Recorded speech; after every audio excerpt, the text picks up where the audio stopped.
Im Märchenwald der deutschen Romantik ruhen die Wurzeln für unser heutiges Hexenbild. Alles beginnt im 19. Jahrhundert mit einem Märchen der Brüder Grimm. Gretel teilte ihr Brot mit Hänsel, der sein Stück auf den Weg gestreut hatte. Dann schliefen sie ein und der Abend verging, aber niemand kam zu den armen Kindern. Hänsel sagte zu Gretel, wir werden den Weg schon finden, aber sie fanden ihn nicht. Sie gingen die ganze Nacht und noch einen Tag von Morgen bis Abend, aber sie gerieten immer tiefer in den Wald und wenn nicht bald Hilfe kam, so mussten sie verschmachten. Im Haus der Brüder Grimm in Kassel wird das Märchen von Hänsel und Gretel erstmals 1809 erzählt. Es ist anheimelnd und unheimlich zugleich.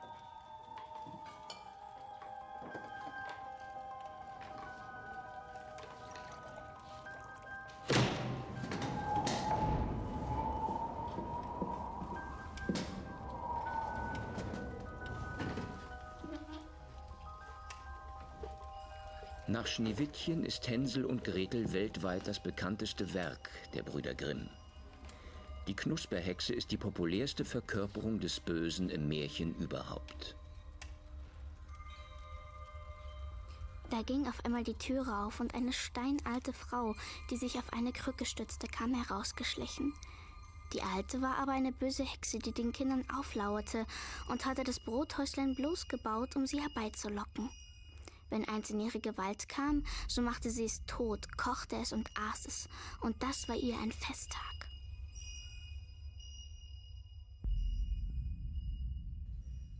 Als das Märchen von Hänsel und Gretel entsteht, liegt die letzte Hinrichtung einer Hexe in Europa Jahrzehnte zurück.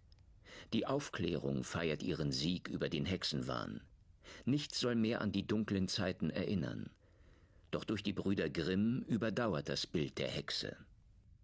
Der Hund im Grimms Märchen ist eben der archetypische Hund schlechthin oder der Märchenhund und so ist natürlich die Märchenhexe in noch viel höherem Maße das Urbild aller Hexen, die später in aller Welt irgendwo aufgezeichnet oder mal zusammengetrieben worden sind. Es ist immer die Grimmsche Hexe, die als zeitlich die erste und deswegen auch als die bekannteste da fungiert. Auf allen Kontinenten erzählen alte Märchen von Zauberern und bösen Feen. Ein Haus auf Hühnerbeinen beherbergt in Russland die Hexe Baba Yaga. Die schwarze Katze als Symbol des Teufels ist ihr ständiger Begleiter. Doch erst seit den Gebrüdern Grimm ist die Hexe auf der ganzen Welt alt und bucklig. Motive aus Hänsel und Gretel haben die Märchen überall auf der Welt verändert. Andere Elemente haben dagegen uralte Wurzeln. Die Menschenfresserei, der Flug durch die Lüfte.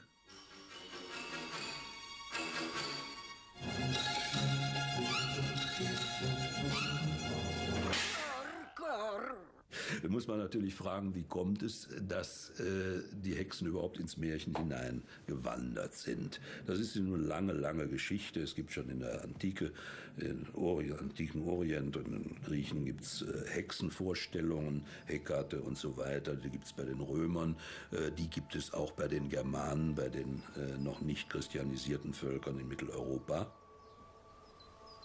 Die Brüder Grimm dringen auf der Suche nach dem ursprünglichen Kern der Märchen tief in die altgermanische Gedankenwelt ein. Sie deuten die Märchenhexen als die Verteufelung heidnischer Göttinnen durch das Christentum.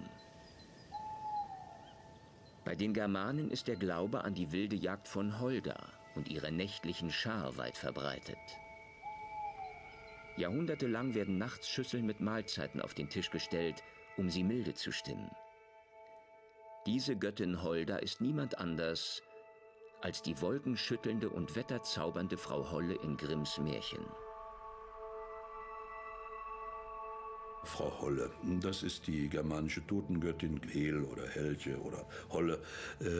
Interessant, dass der Tod oder die Herrin des Totenreiches im Germanischen damals weiblich gedacht wurde, wie heute noch in Frankreich, Madame Le Mans. Diese Frau Holle ist ambivalent. In den Sagen belohnt sie die fleißig sind und akkurat und treu sind, und bestraft die schlampig sind und untreu sind und so weiter. Und die Frau Holle ist also doch von einem anderen Kaliber als die anderen Märchenhexen, und nicht nur während des mythologischen Alters, sondern eben auch ihrer Funktion nach. Eine weise Frau, eine gerechte Frau, das findet man bei anderen Hexen nicht.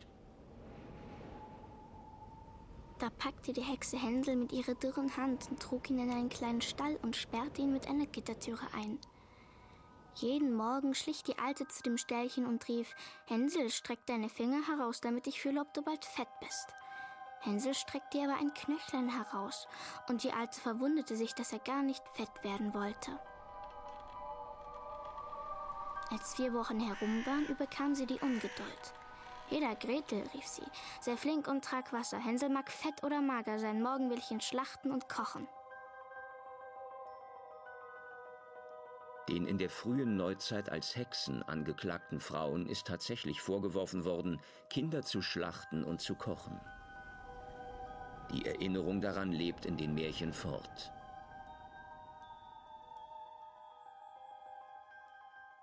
Durchgängig im Grimmschen Märchen und auch im europäischen Volksmärchen ist, dass die Hexen Kinder essen wollen müssen. Das gehört zur dämonischen Vorstellung. Die sind von Haus aus nicht unsterblich, aber wenn sie ein neugeborenes oder möglichst junges Kind sich einverleiben, wächst ihnen die Lebenserwartung dieses jungen Menschenkindes zu. Die Brüder Grimm sammeln ihre Märchen in einer Zeit, da Deutschland in Kleinstaaten zersplittert und von Napoleon besetzt ist.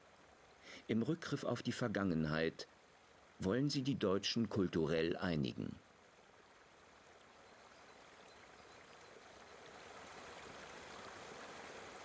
Über die germanischen Ursprünge des Volkes gibt es nur mündliche Überlieferungen, Legenden, Sagen und Märchen.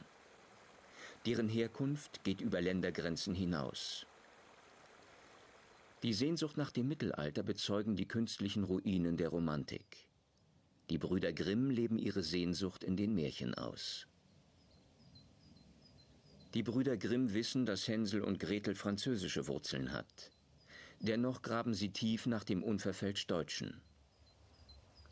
Und am Anfang, und das steht zum Beispiel noch im Vorwort zu den Grimmschen Märchen, sah man auch die Märchensammlung durchaus in einem nationalen Sinne als ein Vehikel, um eine deutsche Identität zu schaffen. Im Vorwort zu der Märchensammlung 1812 heißt es zum Beispiel: In all diesen Märchen liegt lauter urdeutscher Mythos, den man für verloren geglaubt.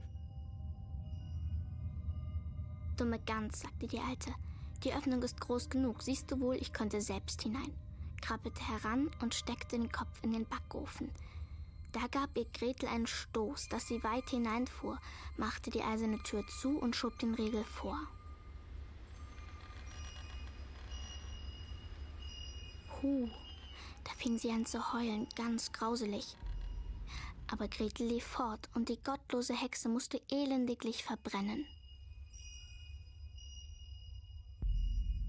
Also das ist ganz konsequent in Grimms Märchen durch die Überlieferung, nicht durch die Brüder Grimm. Staatsverräter werden gevierteilt, Hexen werden verbrannt, Diebe werden gehängt. Das ist genau nach der Carolina, also die spiegelbildlichen Bestrafungen. Und sie wären ja nun ihrem Ideal untreu geworden, das ausgerechnet zu streichen oder zu mildern und sagen, nee, das ist eben die Realität früherer Zeiten, die auch in die Märchenaufnahme findet. Im Märchen von Hänsel und Gretel scheinen die Scheiterhaufen der großen europäischen Hexenjagd durch. Der sind im 16. und 17. Jahrhundert an die 60.000 Menschen zum Opfer gefallen. Die Anklänge an diese grausame Realität sind den Brüdern Grimm oft vorgeworfen worden. Ihr Märchen wird sogar mit einer noch weit schlimmeren Verfolgung in Zusammenhang gebracht, in dem Versuch, das Unerklärliche zu erklären.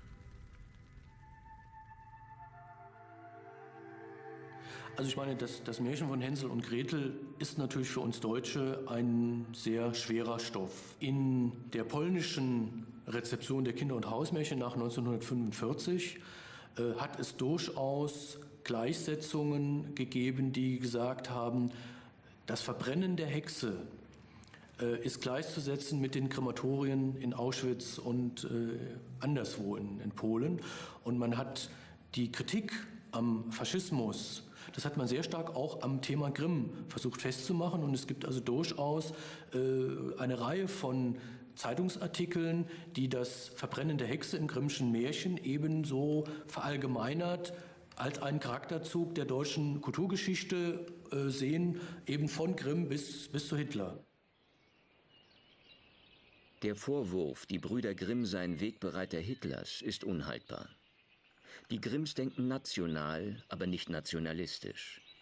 Sie verfechten nicht die Überlegenheit der Deutschen, sondern deren Eigenständigkeit. Dennoch werden ihre Ideen in späterer Zeit vielfältig gebraucht und missbraucht.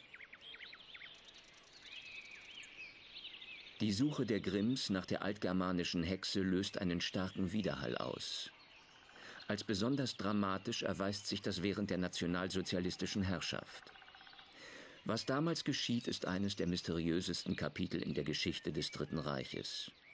Erst gegen Ende des Zweiten Weltkrieges dringen erste Spuren ans Tageslicht.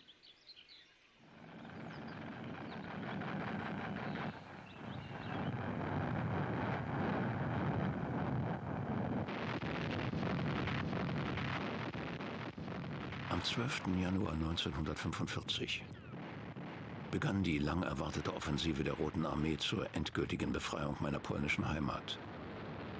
Schon wenige Tage später konnten unsere Truppen die Weichsel überschreiten. Die Deutschen kämpften wie die Teufel. Doch gegen die Übermacht der sowjetischen Truppen konnten sie nichts mehr ausrichten.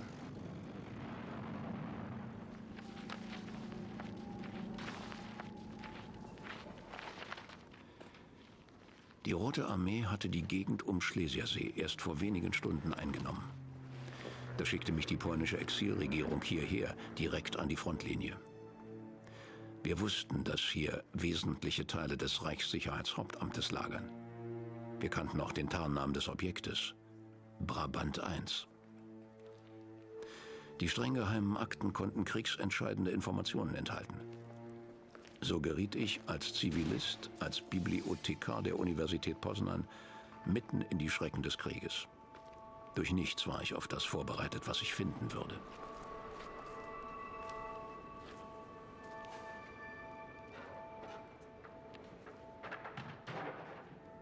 In Schlesiersee, dem heutigen Slawa, lagern die Bibliothek und die geheimen Akten des Reichsführers SS Heinrich Himmler.